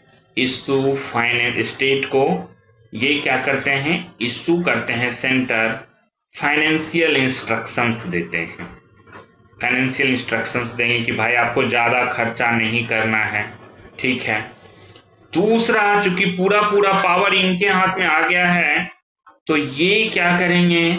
चाहेंगे तो सारे पैसा घट रहा है ना, deduction in salary and allowances, salary and allowances of जितने भी सेंटर के एम्प्लाई हैं, स्टेट के एम्प्लाई हैं, सबका कर सकते हैं ये।